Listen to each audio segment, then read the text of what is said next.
Spiagge sicure, finanziamento per Eraclea, Montallegro e Realmonte. Manifestazione elettorale di Forza Italia, il candidato presidente della regione Schifani ad Agrigento, amministrative il prossimo 13 novembre. Maxi processo di Caltanissetta sul sistema montante, riuniti i due tronconi, 30 complessivamente gli imputati. Da venerdì prossimo 16 settembre a domenica 18 a Raffadali la sesta festa del pistacchio DOP.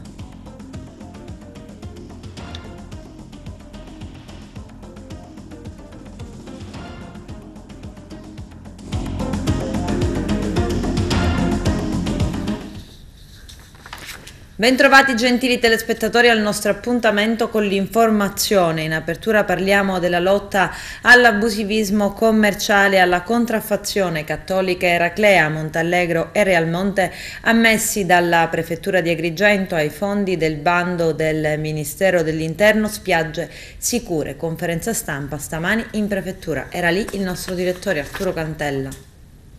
Firmati stamani in prefettura ad Agrigento i protocolli d'intesa con i tre comuni dell'Agrigentino, Cattolica Eraclea, Montallegro e Realmonte, che hanno avuto finanziate le iniziative progettuali denominate Spiagge Sicure per la prevenzione e il contrasto dell'abusivismo commerciale e della contraffazione. A conclusione dell'iter è pervenuta la comunicazione ministeriale che sono stati accolti e conseguente finanziati con un contributo di 14.388,49 per ciascun comune, che sarà a breve erogato per il tramite della Prefettura di Agrigento. Stamani, nel corso di una riunione, il Comitato Provinciale per l'Ordine e la Sicurezza Pubblica specifici protocolli d'intesa che contempleranno per l'appunto il monitoraggio delle iniziative anche attraverso report mensili sulle attività svolte.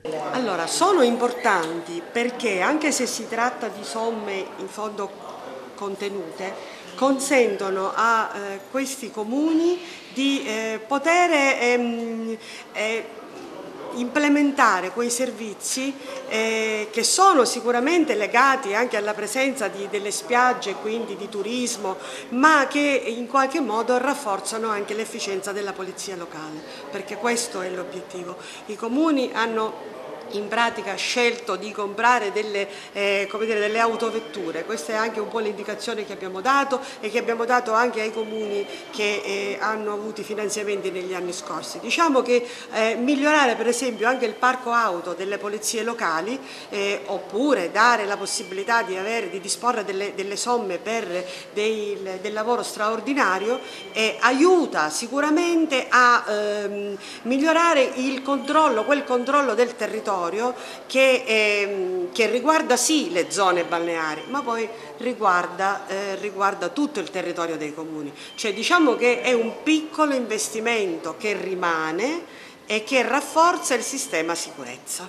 Qui in prefettura oggi per la firma del protocollo d'intesa per il finanziamento che avete ottenuto dal Ministero, come lo destinerete? Qual è il progetto vincente che avete fatto voi a Cattolica?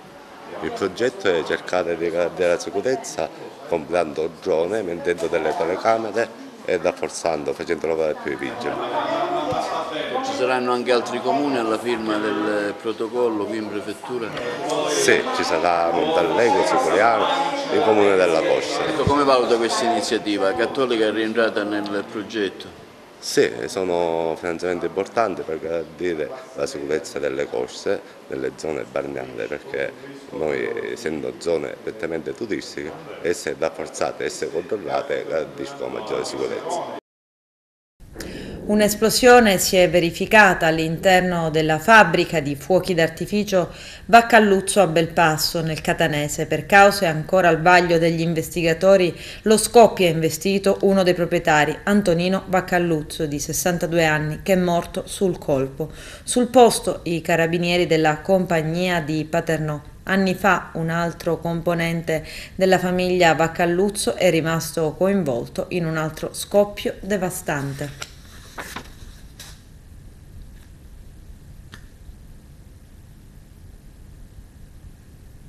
Il candidato presidente della regione Renato Schifani ad Agrigento, in occasione di una manifestazione elettorale di Forza Italia, hanno partecipato tutti i candidati della lista provinciale agrigentina. Riccardo Gallo, candidato alle regionali, è presente nel listino di Renato Schifani. Margherita La Rocca Ruvolo, candidata alle regionali e alla Camera dei Deputati. Enzo Fontana, Alessandra Fiaccabrino, Luigi Salvaggio e Antonio Vincenti. Arturo Cantella. Il candidato alla presidenza della regione, senatore Renato Schifani, ha fatto tappa ieri ad Agrigento per presentare la sua candidatura in un evento organizzato da Forza Italia, dall'onorevole Riccardo Gallo, deputato uscente, alla presenza di tanta gente che ha voluto vedere e sentire l'ex presidente del Senato Schifani, le sue motivazioni, i contenuti del suo programma elettorale per la Sicilia. Ad accoglierlo anche esponenti della coalizione alleata, in primis il sindaco della città Miccichè, che ha portato il saluto ma che ha anche illustrato il progetto presentato, che proprio ieri scadeva, di Agrigento, capitale della cultura. Quindi l'assessore uscente agli enti locali Marco Zambuto, che ha sottolineato come Schifani rappresenti l'unità della coalizione del centrodestra. Quindi il vicepresidente dell'Assemblea regionale, l'onorevole Roberto Di Mauro, che ha sottolineato la piaga del bilancio regionale, che bisogna attivarsi con Roma per un processo di risanamento che non può essere solo siciliano. Quindi il presidente della Commissione Ambiente, onorevole Giusy Savarino, che ha evidenziato come l'uscente presidente Musumeci abbia fatto un passo di lato, lasciando spazio alla candidatura dell'ex presidente del Senato, Renato Schifani, e che i governi nazionali, Drago compreso, come siano stati ostili verso la Sicilia. Quindi il senatrice Stefania Craxi, che è candidata al Senato Agrigento Gela, che ha dichiarato come in caso di elezione sarà presente nel nostro territorio a raccogliere e portare avanti le istanze al Parlamento romano. Quindi l'uscente onorevole Margherita La Rocca Ruvolo, presidente della Commissione Sanità, che ha raccomandato al candidato Schifani, in caso di essere eletto, di vigilare sui fondi comuni del PNRR, in particolare quelli riguardanti la sanità e la realizzazione di quelle strutture sanitarie come gli ospedali di comunità. Poi la volta del senatore Schifani, che ha fatto un lungo escurso su come si è arrivati alla sua candidatura e che è stata accettata dai vari leader della coalizione del centrodestra, la Meloni-Salvini, candidatura portata avanti dal suo leader Silvio Berlusconi. L'incontro è stato moderato dall'avvocato Nino Gaziano. Sì, incontro questi candidati come sto incontrando tutti i candidati che me ne faranno richiesta, l'ho fatto anche a Palermo, lo farò anche in altre città.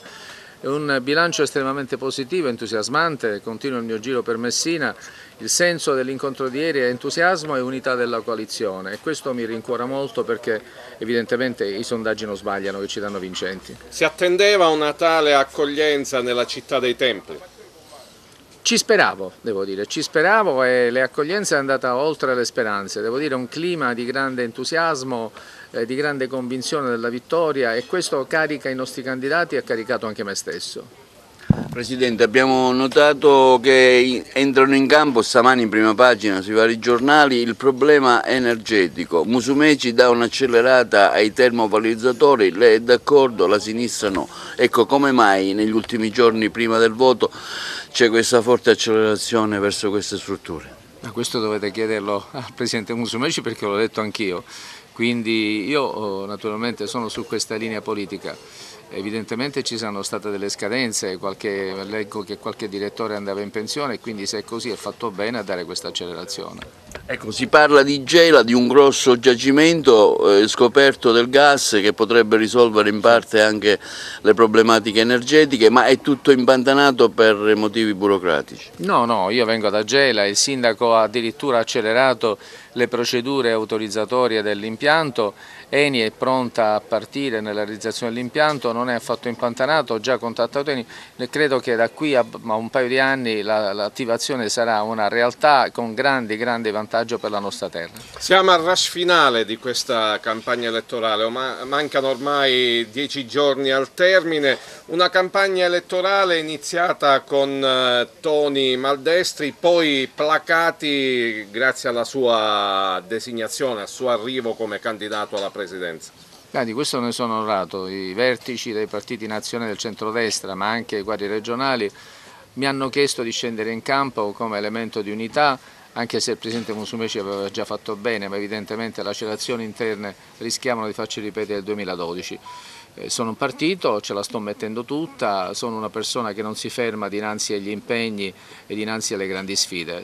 Vinceremo. Presidente, ieri sera dai suoi alleati sono arrivate istanze in merito alle risorse finanziarie che la Regione non può lasciare perdere dallo Stato. Lei ha fatto anche nella sua relazione un riferimento anche a Crocetta, che avrebbe fatto una sorta di stralcio, insomma, sì. E lei sarà presente anche sempre al tavolo delle conferenze Stato-Regione. Ecco, questo è importante per la nostra terra.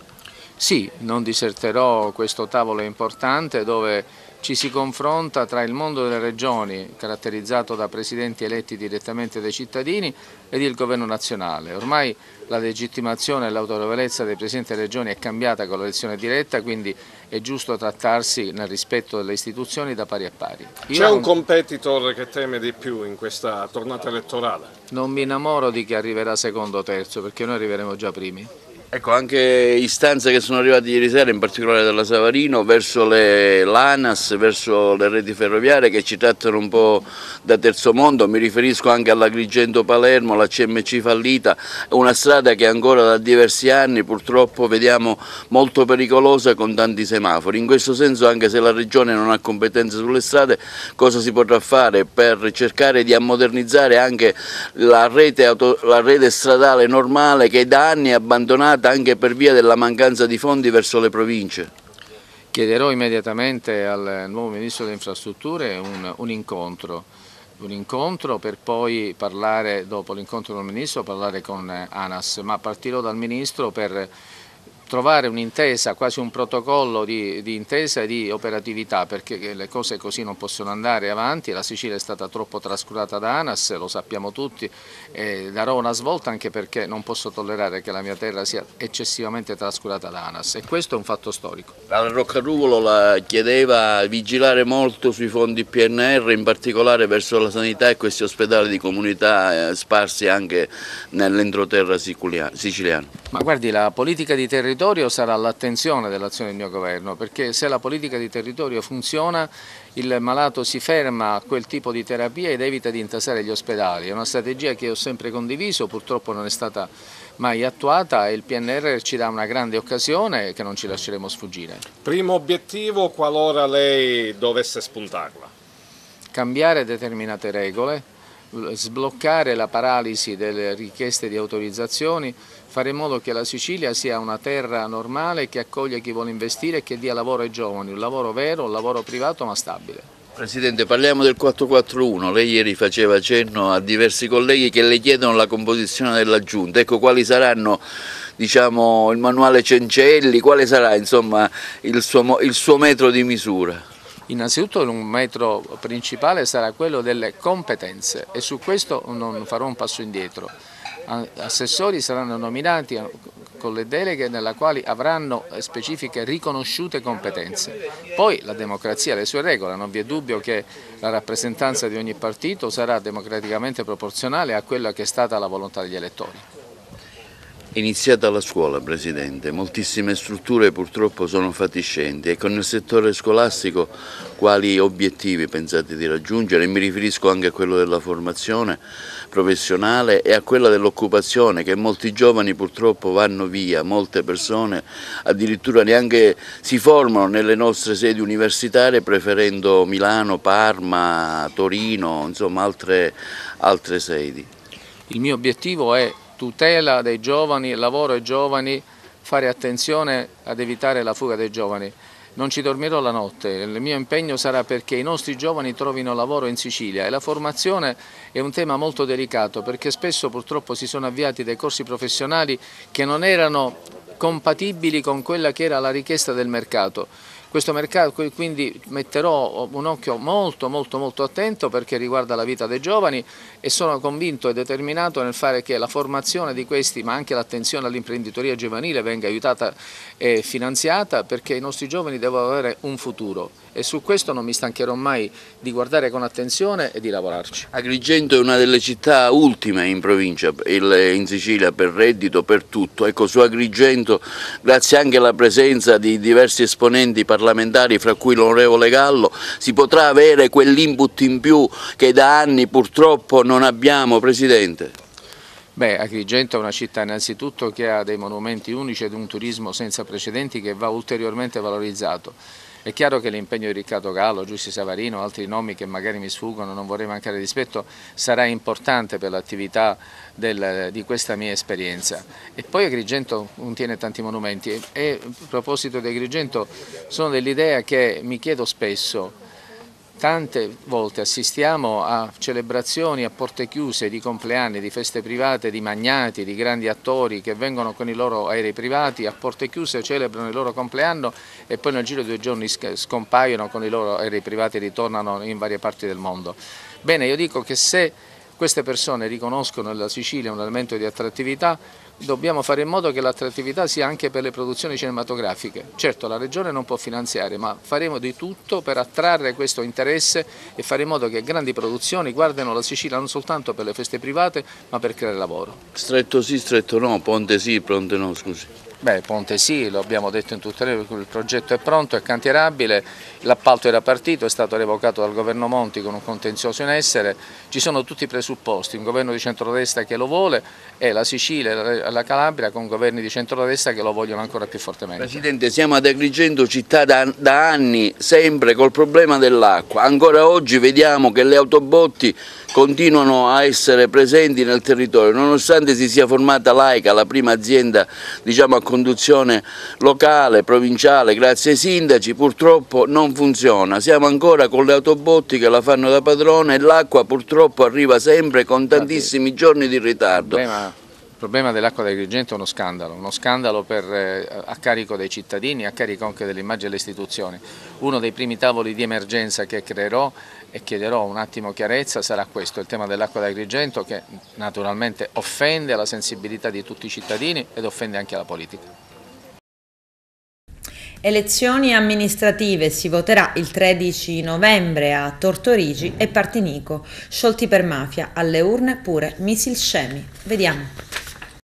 Partinico finalmente dopo 4 anni si andrà a decidere il futuro della città, perché quando si elegge un consiglio comunale e un primo cittadino si parla del futuro della città. Sì, purtroppo per fortuna è così. Noi di fatto abbiamo avuto i 2 anni di commissariamento da parte della prefettura, più un altro anno di commissariamento da parte della regione, più un anno di commissariamento fatto da De Luca, perché di fatto non ha amministrato in 11 mesi, e venivamo prima da un altro commissariamento dovuto alle dimissioni dell'ex sindaco. Quindi la democrazia in questo paese è stata sospesa per 5 anni e mezzo. Spero che la città insomma, riprenda il corso di una città normale, ecco, perché a noi quello che manca non è la straordinarietà ma è l'ordinarietà. Noi ormai purtroppo ci siamo abituati a vivere in una situazione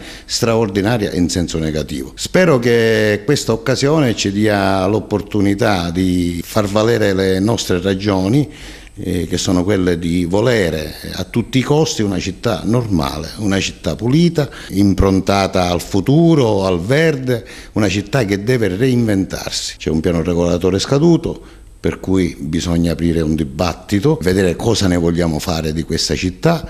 Dobbiamo capire i lavori del centro storico quanto devono durare, perché l'economia è ai minimi termini, i commercianti non sono in grado di sostenere il minimo dei costi di affitto dei locali, figuriamoci delle utenze. Possiamo dire che saranno elezioni di far pace con la storia? Dobbiamo fare pace con la nostra storia, dobbiamo fare pace con noi stessi. C'è una società civile che purtroppo si è imbarbarita nel tempo, abbiamo la necessità di ritrovarci e ritrovare il piacere dello stare insieme, di ritrovarci in luoghi comuni, di riportare le famiglie in piazza. Quello sarà il primo passo in una società difficile, per cui ci sarà il bisogno di tutti, non basterà un bravo sindaco, non basterà una buona squadra, ci vuole la città che deve collaborare con un piccolo gesto, con piccole cose. Faremo appello al mondo del volontariato che impiegheremo giorno e notte per sostenerci. Sono molto ottimista, non abbiamo molto tempo, non possiamo sbagliare, è l'ultimo anno, il prossimo anno si chiudono i termini di presentazione dei bandi relativi al PNRR, non dobbiamo correre, dobbiamo volare e cercare di recuperare il passato. Oggi il Comune è un'impresa, deve produrre utili, non significa necessariamente tassare, significa più che altro recuperare, trovare le sacche su cui attingere e che magari non sono state esplorate nel passato. Insomma, ci vuole un atto di buona volontà da parte di tutti. Noi ci siamo e cercheremo di fare la nostra parte fino in fondo. È stato già battezzato il maxi processo di Caltanissetta sul cosiddetto sistema montante. Infatti il presidente del Tribunale Nisseno Francesco D'Arrigo, nonostante il parere contrario della Procura e dei difensori degli imputati, ha riunito in un unico processo i due tronconi dell'inchiesta imperniata sull'ex presidente di Confindustria Sicilia Antonello Montante. Vediamo. L'ex sedicente paladino dell'antimafia Antonello Montante è stato processato col rito abbreviato, ma la sua vicenda ha dato vita ad una serie di diversi filoni di indagine e il giudice Francesco D'Arrigo ha deciso che il processo Montante bis e il processo ordinario dello stesso filone di inchiesta saranno così riuniti in un unico procedimento che vede alla sbarra in tutto 30 imputati. Sotto accusa ci sono nomi importanti, a partire da quello di Renato Schifani, ma alla sbarra c'è anche l'ex governatore Rosario Crocetta, oltre allo stesso Montante. La decisione di riunire procedimenti è arrivata dopo una breve camera di consiglio nell'aula bunker del carcere Malaspina di Caltanissetta. Nonostante il parere contrario di accusa e difesa, si è deciso di mettere quantomeno un punto su quello che poteva già essere definito. Insomma, i PM hanno cercato di far cominciare prima possibile processi. Bonaccorso ha anche ribadito il perché al suo no alla riunificazione dei due processi, ma il giudice D'Arrigo ha tirato dritto, vista la comunanza di fonti, di prove e di lista dei testi.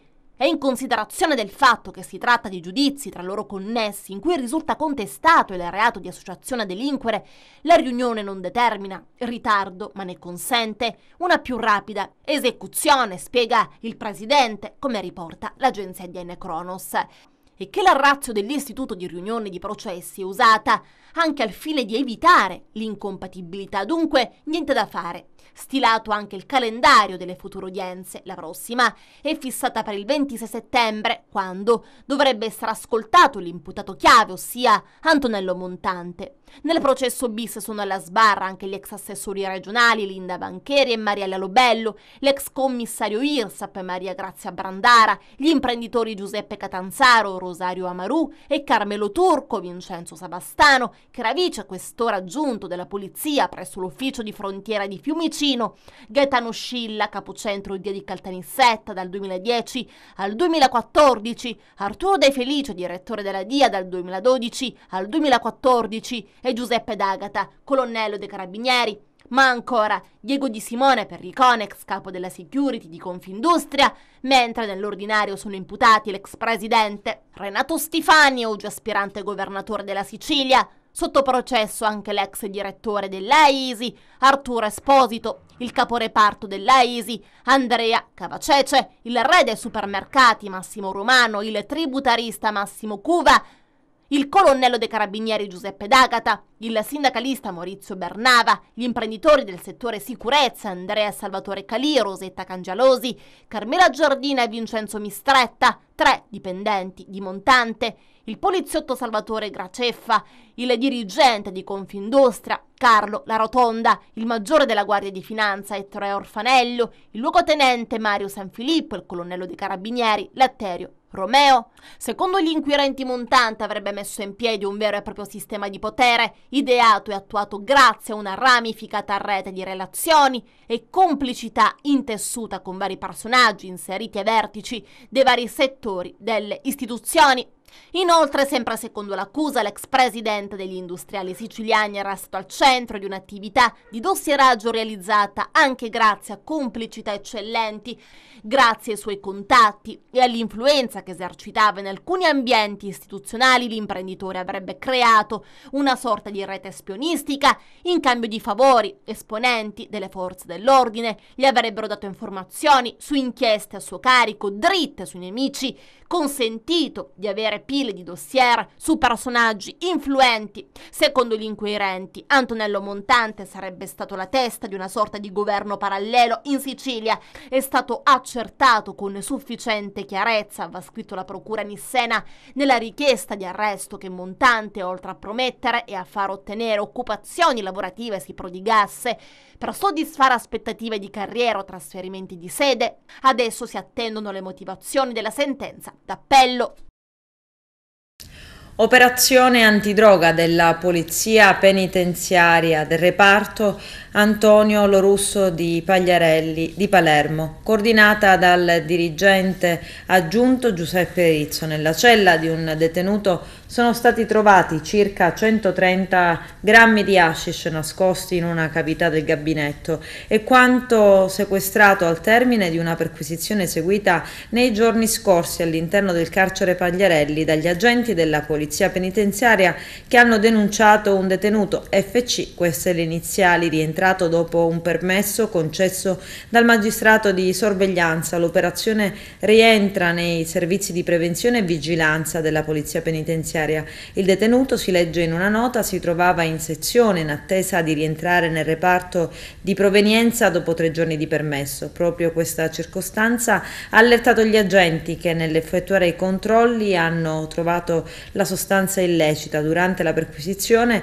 sono state trovate e sequestrate alcune stecche di sigarette e 8 confezioni di tabacco trinciato per il valore complessivo di circa 300 euro, considerate il compenso ricevuto per lo smercio della sostanza. Sono in corso ulteriori accertamenti e indagini per verificare i destinatari dell'hashish rinvenuto dagli agenti del reparto di Polizia Penitenziaria.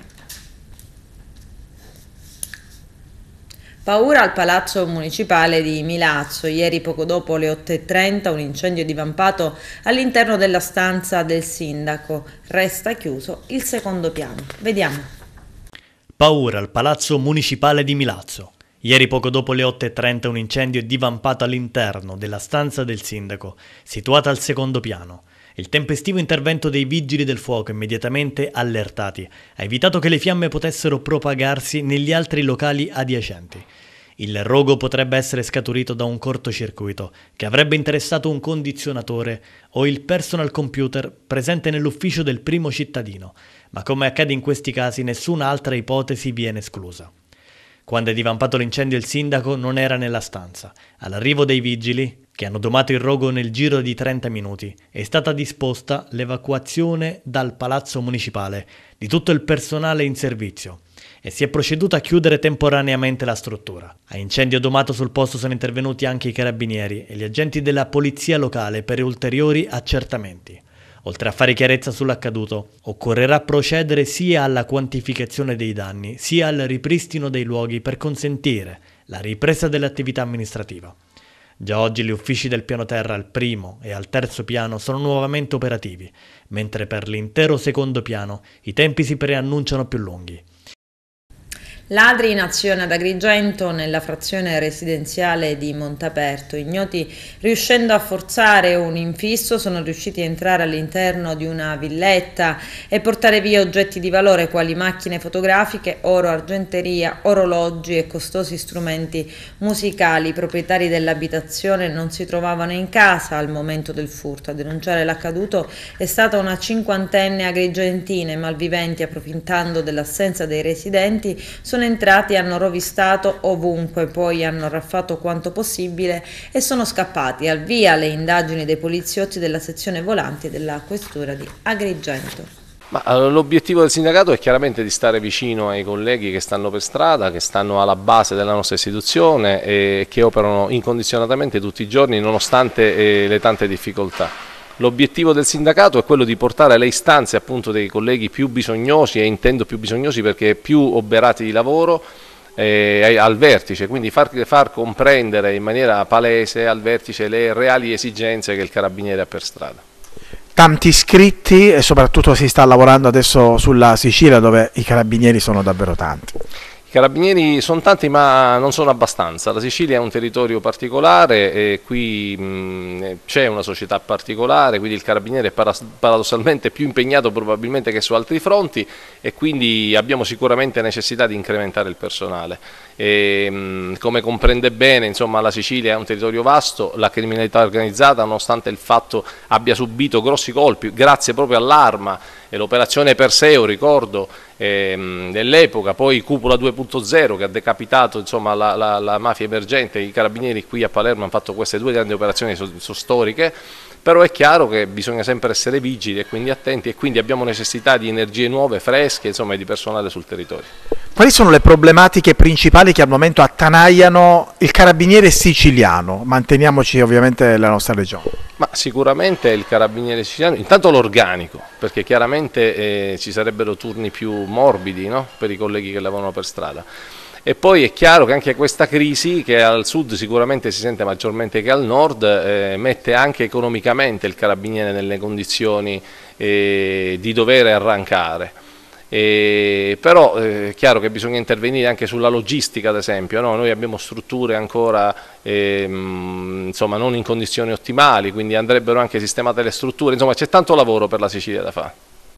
Continua l'attività del Corpo della Polizia Provinciale del Libero Consorzio Comunale di Agrigento sui temi della salvaguardia dell'ambiente. Nei giorni scorsi, nel corso di un'operazione congiunta con la Polizia Locale di Licata e il supporto tecnico dell'ARPA di Agrigento, è stata individuata un'area di circa 2000 metri quadrati in territorio di Licata non in regola con le autorizzazioni che la normativa attuale prevede. Nel corso del sopralluogo sono state individuate decine e decine di carcasse di auto stipate in un'area attigua ad un centro di autodemolizioni regolarmente autorizzato. L'area interessata dal sequestro non è risultata in regola con i requisiti necessari ed è stata quindi perimetrata e sigillata. La zona, tra l'altro non regolarmente pavimentata, costituisce anche un potenziale rischio di contaminazione del suolo a causa della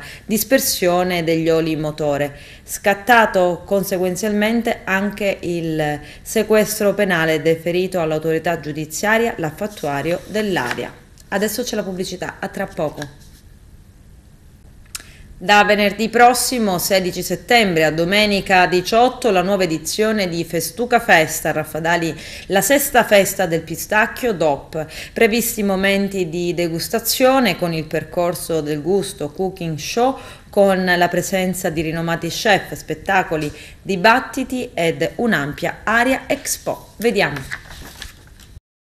Festuca Festa, una festa oggi presentata qui al parco, rientra nei prodotti particolari anche di Odors.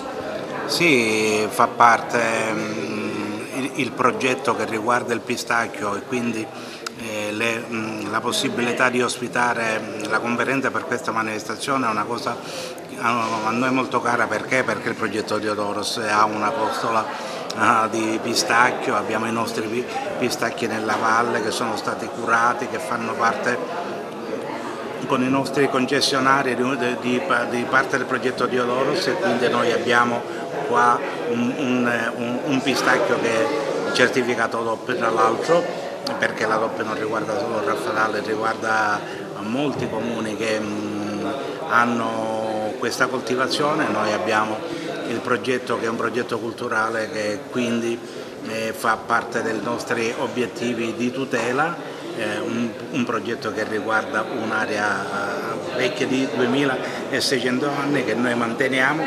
attraverso la conduzione dei terreni, che per poi arrivare ai prodotti che questi terreni meravigliosi sono in grado di esprimere. Il pistacchio è uno di questi elementi per cui noi siamo molto felici che queste attività culturali che riguardano la conservazione del paesaggio, ma che riguardano la enogastronomia, settore turistico in ascesa, siamo ben lieti di essere a fianco di chi si spende per questo progetto culturale. Sindaco, Fastuca Feste, che valore aggiunto ha per Raffadali questa festa?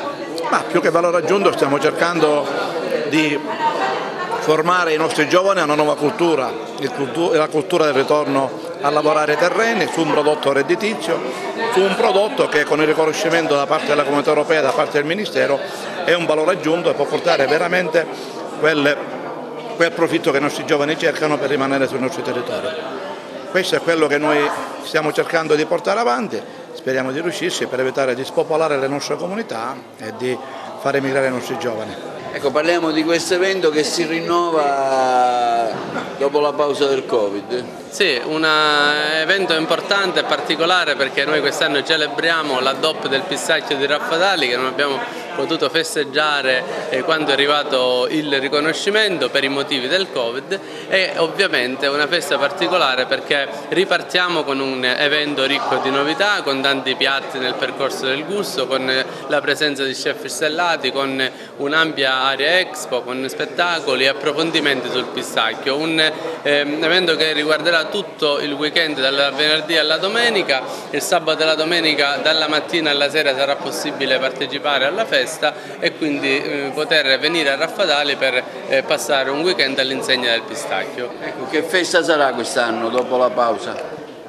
Sarà una festa meravigliosa come al solito, naturalmente arricchita di quello che è il riconoscimento, diciamo, ufficiale da parte del Ministero e della Comunità Europea per quanto riguarda il pistacchio del Raffadali DOP. Al riguardo noi ci siamo come ogni anno organizzati in maniera, diciamo, eccellente e festosa, con tanti eventi, tanti show cooking, tante aziende che sono in piazza nel percorso del gusto, è un'area expo abbastanza meravigliosa, ecco. Sport, ecologia e sensibilizzazione sociale. A Raffadali si è svolta la manifestazione intitolata Eco Bike per sensibilizzare adulti e bambini sul tema dell'inquinamento ambientale. C'è il servizio.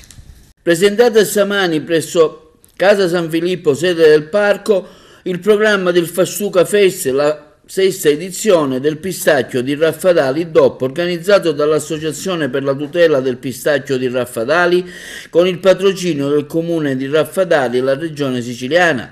L'edizione del 2022 celebrerà il raggiungimento della DOP del pistacchio di Raffadali. Il Fastuca Feste prevede inoltre momenti di degustazione con il percorso del gusto, cooking show, con la presenza di rinomati chef, spettacoli, dibattiti e un'ampia area expo. L'evento si svolgerà a Raffadali nei giorni 16, 17 e 18 settembre 2022.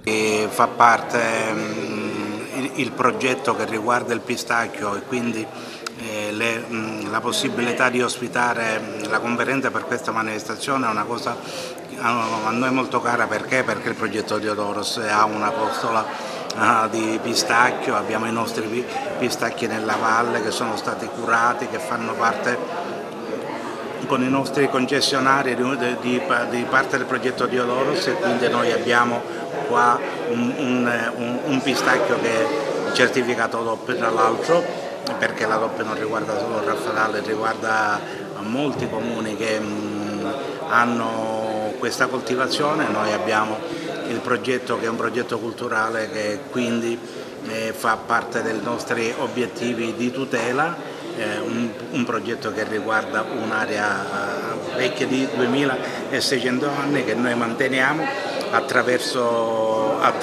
la conduzione dei terreni, che per poi arrivare ai prodotti che questi terreni meravigliosi sono in grado di esprimere. Il pistacchio è uno di questi elementi per cui noi siamo molto felici che queste attività culturali che riguardano la conservazione del paesaggio, ma che riguardano la enogastronomia, settore turistico in ascesa, siamo ben lieti di essere a fianco di chi si spende per questo progetto culturale. Sindaco, Fastuca Feste, che valore aggiunto ha per Raffadali questa festa? Ma più che valore aggiunto stiamo cercando di formare i nostri giovani a una nuova cultura, la cultura del ritorno a lavorare i terreni su un prodotto redditizio, su un prodotto che con il riconoscimento da parte della Comunità Europea, da parte del Ministero, è un valore aggiunto e può portare veramente quel profitto che i nostri giovani cercano per rimanere sui nostri territori. Questo è quello che noi stiamo cercando di portare avanti, speriamo di riuscirci per evitare di spopolare le nostre comunità e di far emigrare i nostri giovani. Ecco, parliamo di questo evento che si rinnova dopo la pausa del Covid. Sì, un evento importante e particolare perché noi quest'anno celebriamo la DOP del pistacchio di Raffadali che non abbiamo potuto festeggiare quando è arrivato il riconoscimento per i motivi del Covid, e ovviamente è una festa particolare perché ripartiamo con un evento ricco di novità, con tanti piatti nel percorso del gusto, con la presenza di chef stellati, con un'ampia area expo, con spettacoli e approfondimenti sul pistacchio, un evento che riguarderà tutto il weekend dal venerdì alla domenica. Il sabato e la domenica dalla mattina alla sera sarà possibile partecipare alla festa e quindi poter venire a Raffadali per passare un weekend all'insegna del pistacchio. Ecco, che festa sarà quest'anno dopo la pausa? Sarà una festa meravigliosa come al solito, naturalmente arricchita di quello che è il riconoscimento, diciamo, ufficiale da parte del Ministero e della Comunità Europea per quanto riguarda il pistacchio del Raffadali DOP. Al riguardo noi ci siamo come ogni anno organizzati in maniera, diciamo, eccellente e festosa, con tanti eventi, tanti show cooking, tante aziende che sono in piazza nel percorso del gusto, è un'area expo abbastanza meravigliosa, ecco. Con questo è tutto, termina qui l'edizione del telegiornale. Grazie per la gentile attenzione e per essere stati con noi. A presto.